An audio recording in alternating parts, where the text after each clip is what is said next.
743. And if he doesn't get this, it will be pushed to a broker convention where the delegates get together and they decide. So I'm not quite sure. Right now, he has the most popular votes, but he also has the most votes against him. As in people don't like him at all. So I'm not quite sure if he will get it. He might get the Republican side, but even if he does, beating Hillary Clinton will be a different challenge.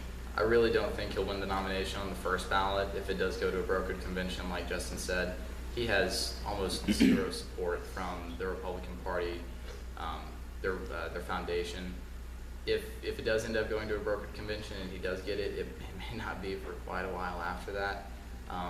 At which point I think the Republican Party and really their kind of mainline support would fall in line behind several of the other candidates, specifically probably Ted Cruz or John Kasich. So how many delegates does Trump have as of now? 743. 743. How does that compare to, two-part question, how does that compare to Ted Cruz, what he's amassed, and how many delegates are still out there? Whatever, 1,237 by 743. No, because that would be whatever. Yeah, there's the total number of delegates is somewhere up in the 2000s, I believe.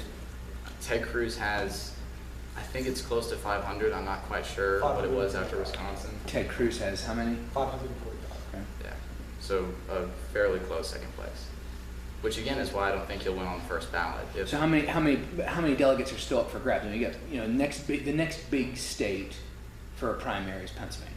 854 delegates Are still up for available. grabs. Thank you, Carter. So you say that the Republican establishment does not back him. So how does the super PAC funded by Karl Rove and sort of led by Karl Rove warming to Donald Trump? This is just recent news. How does that impact the Republican establishment since he is as entrenched in the Republican Party as About as possibly as you can be. correct?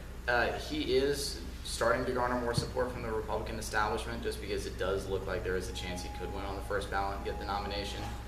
If that is the case, the Republican Party wants to have all their ducks in a row going into the general election. They don't want to end up as a split party or anything like that because that would hurt their chances of winning the general. So that might just be one indication of that. You all mentioned he's changed his opinion on abortion 5 times. Has he done the same with similar issues like that? Social issues? Really across the board, he's transitioned from a fairly left-wing liberal more towards the far right end of conservative. It's been a pretty recent transformation. All the public statements he had prior to about 2000, 2001 were all very liberal just in their nature. Since then, I know on guns specifically, abortion, as you mentioned, and gay marriage, he's transitioned pretty remarkably. He's also transitioned completely on healthcare. He wants now to kill Obamacare and implement health savings accounts. What's his problem with Obamacare? I can answer that too. Like many of the conservatives, he believes that healthcare is really none of the business for the government to be completely regulating like that. He's seen that it's raised insurance premiums across the board. He would rather try to lower costs for consumers and make it more accessible to everyone by allowing interstate competition for healthcare, which is currently outlawed. Yeah, it's kind of part of his capitalist side is he wants there to be competition within, and you to be able to pick which healthcare provider you would prefer rather than the government choose for. That's also part of his stance on reforming the VA. He wants to let veterans with their VA identification card go to any healthcare provider they want and have that fully funded by Medicaid. Yeah, because a lot of veterans now aren't going to be able to be seen because they can only be seen right now for just the VA. And there's getting long lines and stuff, and people aren't able to be treated. And with Trump, he wants to improve the health care for the veterans and increase the mental facilities and the VA facilities in underserved areas. And also, there's no doctors that know things about stuff about women, and he wants to expand doctors who can treat for women's issues for the veterans. For the veterans, for the VA. Good idea.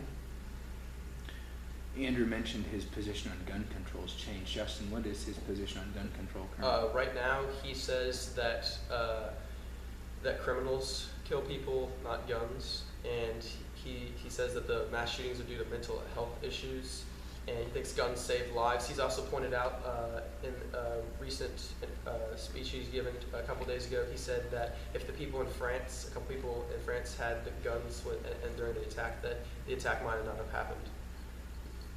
He's Or very, not been as, not have happened, but not have been as bad as it really was. yeah, he's really very strong on as far as Second Amendment rights go. He actually isn't in favor of any kind of weapons ban for civilians, any kind of magazine capacity ban, anything along those lines, really. So you said the speech was 3 days ago? The speech I read, yes. 3 days ago. Does he hold the same position today? I could not tell you. Okay. Last week, did he hold the same position? Most likely. Probably. Most He's- likely. This is one issue that after his, let's say, Republican metamorphosis, he's been pretty solid on this. Okay. Okay. So no restrictions at all. So you mentioned something about mental illness. You know that it's people who are sick. They suffer from diseases that affect their ability to make decisions. Are responsible for these mass shootings. They can just walk into a gun show or a gun store and buy a gun. Is he wanting to do away with background No, checks? he wants Is to make the background checks quicker. He thinks they're taking too long. He wants to make 5 days? Yeah, he wants to make it that can take a couple hours to get the entire thing done. He Couple wants hours. to include previous mental health diagnoses in the background check process itself, just so that's kind of factored into everything that goes with buying a gun and all that, so it's more visible for certified gun stores to kind of check up and see if somebody has been diagnosed with any kind of mental health issue in the past. Such as what? Such as, I'm really not a mental health expert, but my guess would be, possibly schizophrenia, any other kind of really serious mental So disorder. what would be termed as a severe mental disorder, as opposed to I had to go see a psychiatrist because I was having trouble with some aspect of my life, and I saw her 3 times 4 years ago, and that's not going to withhold me from getting a gun. That's something that he would. That's why it's hard to draw Right. a line, because there's not really a definitive line to draw. And even like, I'm thinking, for example, the Sandy Hook shooting, and do you remember that? I do. Unfortunately. That kid that was that shot all the Mhm. people. Those weren't actually his guns; they were his mother's guns. So that's where it's still, even if you would ban it on, place bans on guns, people to buy guns just for mental health issues, they can still get their hand on. How does he propose dealing with that? That's one thing that he really wants to increase funding nationwide for mental health care institutions, so that hopefully we can deal through it on that side of the issue and not necessarily have to control the sale and flow of guns in that regard. Because in his opinion, there really isn't much way to control that. And I agree with him. If my grandfather owns a gun and I can walk right in and get it, there's really no way the government can stop me from doing that. Sure. So the federal government, wants to increase funding for mental health care. Would that be part of the federal government, or is he going to mandate that the states do it? That, I didn't specify on that. That was specifically through the Veterans Affairs hospitals. Mhm. I'm not quite sure what his stance is as far as improving mental health care nationwide and what the government's role would be in that. Is building the wall kind of become a joke? Can you speak to that as far as what he feels about immigration and? As of now, he wants to cut back on immigration from illegal immigration from Mexico, and he actually said that he wants to deport all, is it around 11 million that Mhm. Obama granted amnesty to?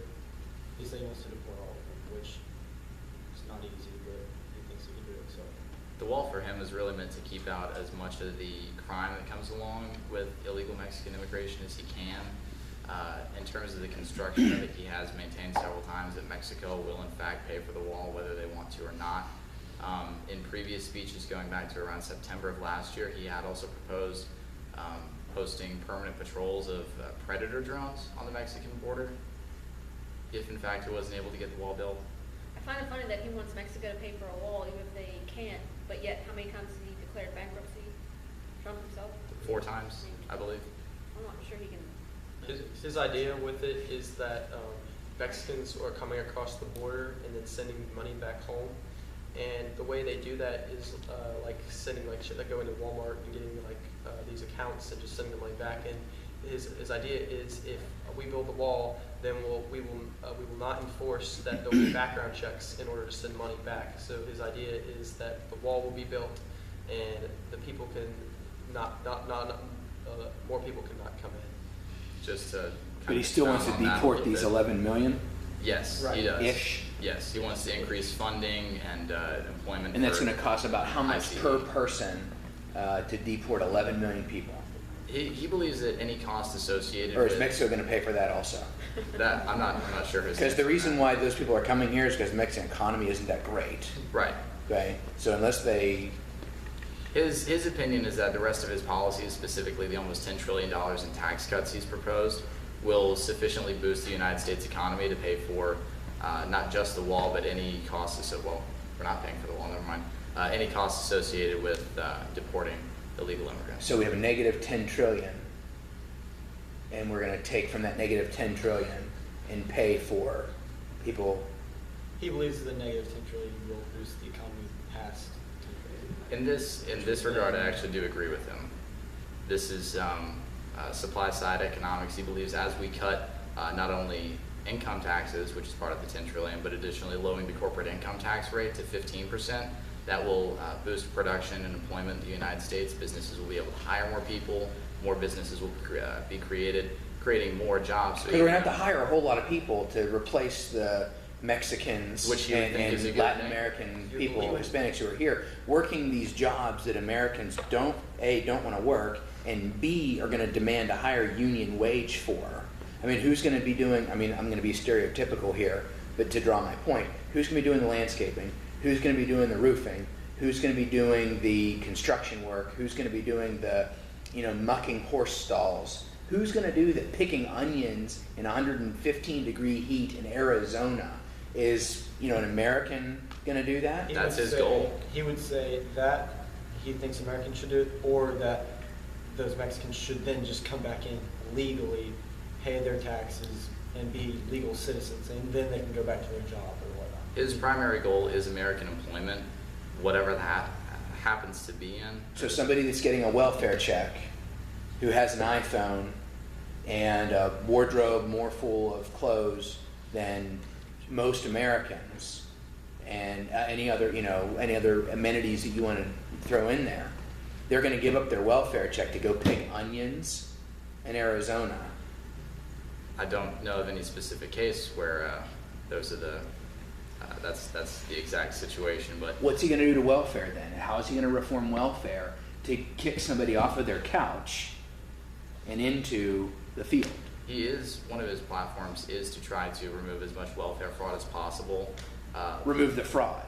Yes. He wants to maintain entitlement programs and have them funded by reducing taxes and increasing jobs. He Do what again now? believes He wants to do what, Justin? He wants to maintain entitlement programs and have them funded by reducing taxes and increasing jobs. Again, funding by cutting? yes, supply side economics.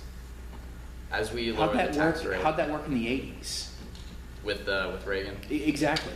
When, the budget of 1982, when it goes through, what happens to unemployment? What happens to, government services? What happens? Overall, it didn't work while Reagan was president. There were brief economic booms into the 1990s after he left office, which any economist would say that's the actual effect taking place since all of these policies take. So a we're long going to time wait kick 10 in. more years? Theoretically, if it Because works, Trump supply would say side yes. economics takes it takes It a does. while. We've been in a recession since 2007. Mhm. Okay, Trump's okay with that. that's He's okay 9 with the years. long-term We're fix. looking at almost 2 decades worth of recession, and he's okay with more recession, less government funding, more crumbling infrastructure, unless Mexico is going to pay for bridges and roads in Kentucky.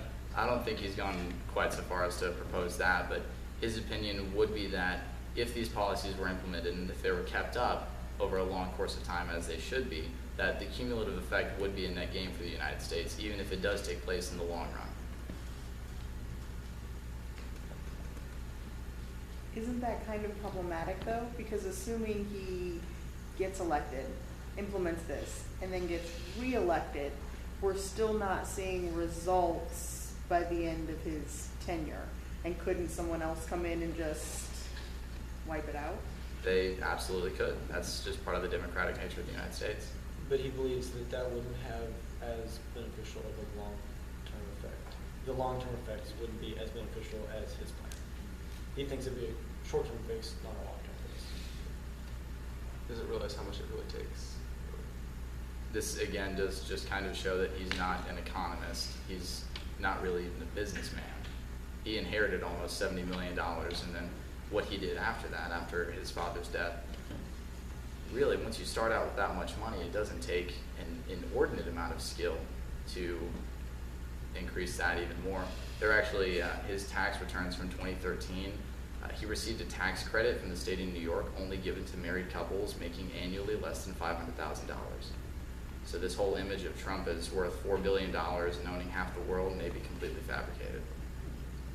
Or he lied on his taxes. Or he lied on his taxes. It's Isn't a it- possibility. Which will be Isn't his value of his brand based on how he's feeling that day? I think To a I large heard him degree. say that one What time. would you say? I think I heard him say that the value of his brand is based on how he's feeling that day. How well is spray tan? Yeah. I'm interested in knowing a little bit more about Trump, like the person. So one of the big debates, and it might even have been led by Trump, was President Obama. Is he Muslim? Is he Christian? What's his religion? Can you speak to the religious nature of Donald Trump? Claims he's Catholic, but Claims? He claims he says he's Catholic. But Does the Pope say he's Catholic? the Pope said that he did not believe Donald Trump is Yeah. Catholic. But he says in recent polls, he said he's actually weighing within evangelicals. And he actually spoke at where I'm going to college, at Liberty University, and was endorsed actually by their president, and he got a lot of backlash for that. Why did the president receive backlash for endorsing another Christian? Because they don't see that he's a Christian through his actions and through his past. His values. They don't, yeah, he doesn't go to the traditional values, as he said before. What else about Trump as the person? He was on The Apprentice, 2004. Ran it. Or ran it. I haven't seen the show. As far as, I guess, his personal life goes and his values, there is the whole current scandal with Trump University. He created his own school. I'm going to qualify that because it was never accredited by any institution. It was really just a business where he charged people between $1,500 and $35,000 for professional consulting from experts that never actually showed up.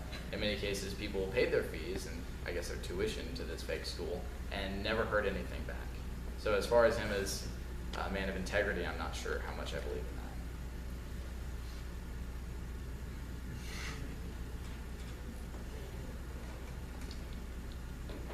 So if the average voter knew as much as we've talked about today, It's the problem. The average voter is not educated, and so they're just voting based on how they feel about the country. Or they conscientiously choose to ignore all this. A lot of people see that he wants to build a wall on the southern border and that he wants to ban all Muslim immigration, of course, those that are already here to register in a database. And their first gut reaction is, yeah, that's great, we need to do that. Because they really don't take time to think through things like this. They see him strutting down Manhattan, down Fifth Avenue with all of his money, and they think, oh yeah, that's the man we need to save our country, and they really couldn't be further from the truth. A lot of his voting, his supporters are uneducated white males in the South. uneducated white males in the South. Because there are. Ban the Muslims, build the wall. So he's kind of playing to our fears. I would agree, he's the demagogue of fear. Have we ever seen a period like this in American history? Absolutely, yeah, multiple times in the 1830s, 50s, and 70s. These really intense periods of nativism always rise up and nothing really productive ever comes out of them. Nothing productive. Can you give me a specific? How about the 50s? I mean, not really. This really resonates with the 1950s. The Isn't it? 1950s? Yes. In terms of it's the Making third Red people Scare. register. Yeah. Red Scare. Absolutely, yeah. It's along the exact same lines, which I think for people that do take the time to really sit down and look at the history of the United States, and not just the United States, but the world, really charismatic leaders like this have a tendency to attract really large followings, even though their faults are publicly known. One common example would be Adolf Hitler. For me, that's the most obvious, and I mean, Trump embodies a whole lot of the same characteristics. We're going to make Germany great again. We're going to get rid of the Jews.